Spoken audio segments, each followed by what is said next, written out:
Make some nice pesto for your next party. Get some basil, some virgin olive oil, some pine nuts, and garlic. And you mix according to Juan's recipe. What kind of cheese? This is shredded Parmesan. We're going to let Juan tell you all about it. Absolutely, easy thing to do. First thing that I like to do is I like to add olive oil to the blender so that it has viscosity. So I'm going to add a nice amount, try to get the blades covered up. After that, I'm going to add in, you can actually throw in the pine nuts and the garlic, but in my case, what I like to do is I like to get the basil and just push the basil in. You don't want it to get stuck, so you don't want to shove it too hard. Throw in basil. You can use a spoon to mix it. Peeled garlic, just can throw in a whole clove. And in this case, you can throw pine nuts as well. If you have a really super strong blender, you can get the hard cheese, the whole cheese. It really is going to make a difference. But in this case, we don't have a super strong blender. Adding a little more olive oil because we want it to be kind of liquidy. Now some people grow their own basil in their backyards. Oh yeah, I grow my own basil when I can. This one is store grown. Throw it on the blender. And here, wiggle it a little bit in case the basil does get stuck in there. Depends on how rough you want it. I don't like it too leafy. I like it more liquidy. There we do that. We check and see what it's looking like. It's looking like not all the basil's going through. So we're going to use a serving spoon. We're going to push that down a tiny bit. And again, we're going to throw it in there, try to get it all blended. Some blenders are going to make this easier than others. You can sort of hear it, it's coming along.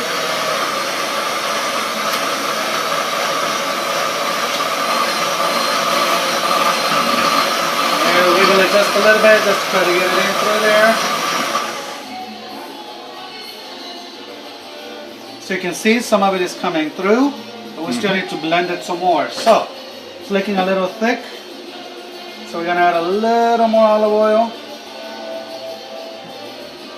The thing about basil is you can't be afraid to use oil, because otherwise you're not going to be able to blend all that basil. Now you like to use this for dipping? You can use it for dipping, you can use it on pastas. If you like to make gourmet enchiladas or quesadillas, you can actually do this. Quesadillas, this is awesome. As you can see, it's liquidy. Oh, nice. So it has some body to it. It has some character in there. Absolutely. And you can see, you use a lot of basil, but it doesn't turn into a lot of pesto. Now this would be kind of thick. So normally this is the last thing I would do, but in this case, because I want to show you guys what I'm doing, I'm going to go ahead and open this up. There we go. Just pop a hole through the bag.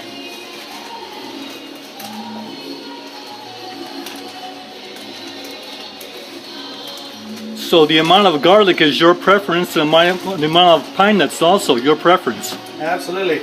If this is a social event, probably not too much garlic. So as far as garlic goes, I'm probably as much as I'm going to use. See now, based on the cheese that I use, this has thickened up a fair amount. And I love cheese, so because I love cheese,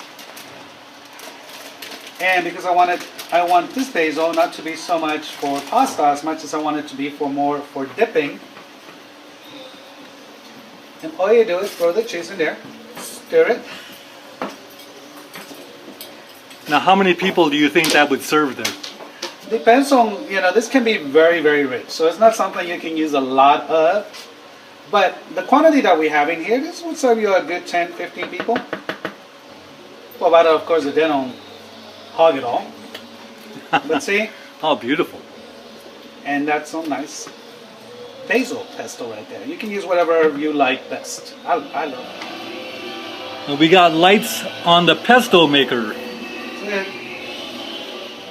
At least 1 clove of garlic and more if you like. Yeah, it's all to taste.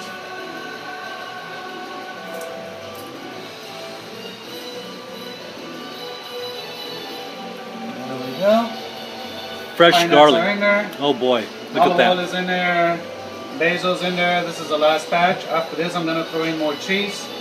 Thicken it up. As you can see, it's not as thick as I personally like it. Then again, this is for general consumption, so. Some people don't like as much cheese as I do. I love cheese. I would think most of the time when you're making pesto, you're making it for like maybe 2 to 4 people. Usually, but you know, because what I like to do is I don't like to just like have pesto with pasta. I like to have it with bread, just as a dip. You know, I made quesadillas the other day, just cheese quesadillas. What I did is I put on heated up a pan, heated up a tortilla, put the tortilla on, put on cheese, string cheese is perfect. A spoonful of that, let it cook. Man, talk about wow. propane.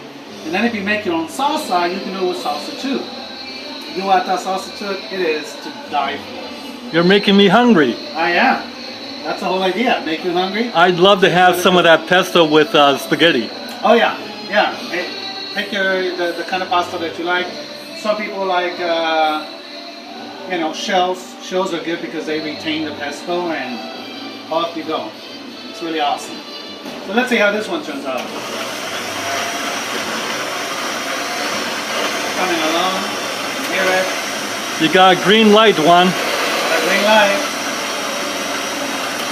That means good things are happening here.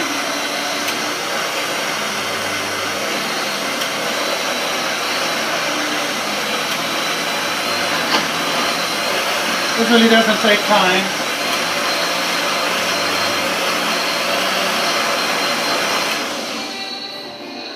See how that's going? Almost, you see? Oh, nice. We still have, you know, normally when the basil is not being blended, it means you need a little more oil there.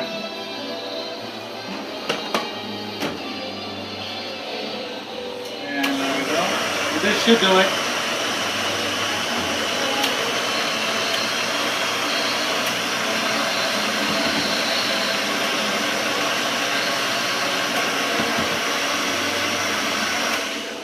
Not sure that I got it, but oh yeah, it did. Very nice. Look at This that. is a little liquidy, but it is okay. If we take liquidy and we thicken it up, good old-fashioned way. Now that was a pretty big bag of basil that you used for this. Yes, it was. That was a pound of basil. You can get that at Costco. You know, you can smell the garlic. And the pine nuts have a more subtle smell to them, but you can smell them as well. You can also take the pine nuts and toast them. Wow, that And you can also toast the garlic. It just changes the whole flavor. I mean, again, it all depends on how simple you want to make this. You know, in this case, I'm all for simplifying.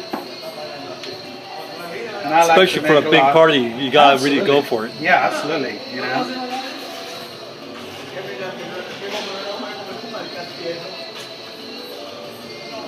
You know, by the time you blend the basil, it doesn't turn into very much.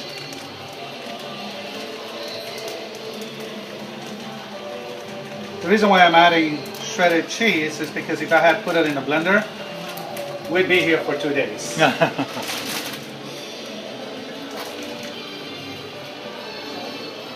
This amount of cheese should do it now. To thicken it up, as you can see, when I do dips, I like thick dips. I don't like them runny. And in general, I don't like my pesto to be runny. Somehow it doesn't seem or feel or taste like pesto to me. Make sure to really dig underneath to get out what was on the bottom and really mix it up because you can smell the garlic. The question is, yeah, some garlic there. But So good stuff. That's So, beautiful. You're gonna have a taste. all right, well, And what do you think? It's awesome. Garlic. Just like shooting a 357. good. With a fortune cookie. This pesto looks delicious, and I'm going to go ahead and have this. This is my second piece, the second try, and it's great. We have another sampler here.